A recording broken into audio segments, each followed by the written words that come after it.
বিসমিল্লাহির রহমানির রহিম। British MP এবং বঙ্গবন্ধু পরিবারের সদস্য টিউলিপ সিদ্দিকীকে 2 বছরের কারাদণ্ড দিয়েছে আদালত। তাকে the Prevention of Corruption Act 1947-এর 5(2) এবং দণ্ডবিধির 109 ধারায় দণ্ড দেন। ইউনূস এবং আসিফ নজরুলদের বিচার বিভাগ কেমন তা আমরা ইতিমধ্যেই দেখেছি। টিউলিপ সিদ্দিকী একজন ব্রিটিশ নাগরিক এবং রাজনীতিবিদ। তিনি তার নিজস্ব নামে কোনো প্লট বরাদ্দ নেননি। তার বিরুদ্ধে অভিযোগটি শুনলেই আপনারা বুঝবেন যে এটি কতটা হাস্যকর, উদ্দেশ্যমূলক এবং নোংরামি। তার বিরুদ্ধে অভিযোগ, তিনি তার মা অর্থাৎ শেখ রেহানাকে প্লট বরাদ্দ দেওয়ার জন্য তার ক্ষমতার অপব্যবহার করে মাননীয় প্রধানমন্ত্রী শেখ হাসিনাকে প্রভাবিত করেছেন। এই মামলার রায়ের কপিটি আমার হাতে নেই, তবে যতটুকু জানতে পেরেছি আদালত বলেছেন যে আসামি টিউলিপ সিদ্দিকী তার ক্ষমতার অপব্যবহার করে তার খালা সাবেক প্রধানমন্ত্রীর একান্ত সচিব জনাব সালাউদ্দিনের মোবাইলে ইন্টারনেট ব্যবহার করে বিভিন্ন অ্যাপসের মাধ্যমে তার ক্ষমতা ব্যবহার করে তদবির করেছেন, প্রভাব বিস্তার করেছেন। এটি তার বিরুদ্ধে অভিযোগ। আপনারা একটু ভাবুন যে শেখ রেহানার যদি প্লটের প্রয়োজন হয় তাহলে তো রাজুক কিংবা গণপূর্ত মন্ত্রণালয় যথেষ্ট।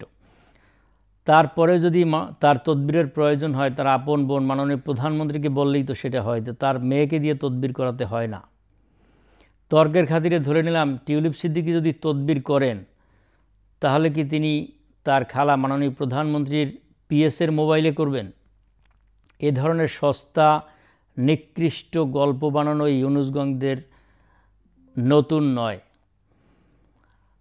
এটি তারা শুধু আওয়ামী লীগ শেখ হাসিনাই নয়, পৃথিবীর যে প্রান্তেই বঙ্গবন্ধু পরিবারের সদস্য রয়েছে তাদেরকে তারা হেয় করার জন্য বিভিন্ন চেষ্টা দীর্ঘদিন ধরেই করে আসছেন। আর একটি আশ্চর্যজনক এবং খুবই হতাশার বিষয় যে একজন বিচারক একজন ব্রিটিশ নাগরিককে সাজা দিলেন কোনো ধরনের উপযুক্ত তথ্য প্রমাণ ছাড়াই। তারা হয়তো ভুলে গেছে বাংলাদেশের একজন সাবেক প্রধান বিচারপতি বর্তমানে কারাবরণ করছেন। আপনারা চাকুরি, ভালো পোস্টিং, আপনারা প্রমোশনের জন্য এমন ন্যাক্কারজনক খারাপ উদাহরণ তৈরি করবেন, এটা মানুষ প্রত্যাশা করে না। ইউনূসগঞ্জের এই পরিকল্পনা বা বৃথা চেষ্টা কেন বলছি? কিছুদিন পূর্বে সজীবজের জয়, সায়েমা হোসেন পুতুল সহ অনেকের বিরুদ্ধেই তারা রায় দিয়েছেন। তাদেরকে বাংলাদেশের রাজনীতিতে তারা ভয় পাচ্ছেন। একইভাবে টিউলিপ সিদ্দিকীকেও তারা আন্তর্জাতিকভাবে ভয় পাচ্ছেন। কেননা বাংলাদেশের মানুষ এতদিন জানতেন যে ইউনূস হচ্ছে আন্তর্জাতিক খেলোয়াড়, কিন্তু কিছুদিন পূর্বে তিনি লন্ডনে গেলেন, সেখানকার প্রধানমন্ত্রী কিয়ার স্টারমার দেখাই করলেন না। তো মানুষ বুঝলেন যে টিউলিপ সিদ্দিকী হচ্ছে আন্তর্জাতিক খেলোয়াড়। কেন এটিকে বৃথা চেষ্টা বলছি?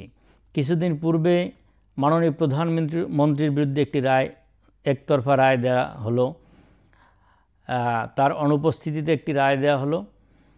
সেখানে আমরা তাকে বলতে শুনলাম যে আই ডোন্ট কেয়ার। সারা বাংলাদেশ বলে উঠলো যে উই ডোন্ট কেয়ার। আর এই রায়ের পর টিউলিপ সিদ্দিকী কী বলছেন আমরা একটু শুনব। তিনি এই রায়কে ত্রুটিপূর্ণ ও প্রহসনমূলক মনে করেন। তিনি বলেন, পুরো প্রক্রিয়াটি শুরু থেকে শেষ পর্যন্ত ত্রুটিপূর্ণ ও হাস্যকর। এই ক্যাঙ্গারু কোর্টের সম্পূর্ণ অযৌক্তিক রায়টি আগে থেকেই অনুমান করা যাচ্ছিল। অর্থাৎ তিনি বলছেন যে এই রায়টি সাজানো রায়। তার দল লেবার পার্টি এ রায়কে গুরুত্ব দিচ্ছেন না। কারণ হিসেবে দলটি বলেছেন যে টিউলিপ সিদ্দিকীকে যে রায় দেওয়া হয়েছে সেটি সাজানো, কল্পিত এবং অন্যায্য। সুতরাং এই রায়ে টিউলিপ সিদ্দিকীর কোনো ক্ষতি হয়েছে বলে আমরা মনে করি না। টিউলিপ সিদ্দিকী বাংলাদেশের অহংকার। তিনি ব্রিটিশ নাগরিক হলেও তিনি বাংলাদেশের বংশোদ্ভূত এবং তিনি তার মেধা এবং যোগ্যতায় ব্রিটিশ মন্ত্রী হয়েছেন। এটি কারো দয়ার দান নয় এবং যে কেউ চাইলেও এটি হতে পারে না। তিনি বাংলাদেশকে বিশ্ব দরবারে উজ্জ্বল করেছেন। বাংলাদেশের অবস্থান বর্তমানে এই আন্তর্জাতিক খেলোয়াড়ের সময় ক্রমশ নিচুর দিকে যাচ্ছে, যেখানে মানুষ ভিসা পাচ্ছে না। বিভিন্ন দেশ লেবার ভিসা বন্ধ করে দিচ্ছে। বাংলাদেশের মানুষকে বিশ্ব দরবারে খুবই নিচু চোখে বর্তমানে দেখা হচ্ছে। আর এমন একটি ক্রান্তিকালে এই ইউনূসগঞ্জ আমাদের দেশের সন্তানকে মিথ্যে মামলা দিয়ে আন্তর্জাতিক অঙ্গনে বাংলাদেশকে আরও বিতর্কিত করার অপচেষ্টা করছেন। এই রায়ের মাধ্যমে ইউনূস, আসিফ নজরুল বাংলাদেশের বিরুদ্ধে ষড়যন্ত্র করছেন বলেই আমরা মনে করছি এবং এটি তাদের দীর্ঘদিনের পরিকল্পনা। দেশ বিক্রির চুক্তি তারা ইতিমধ্যেই করেছেন।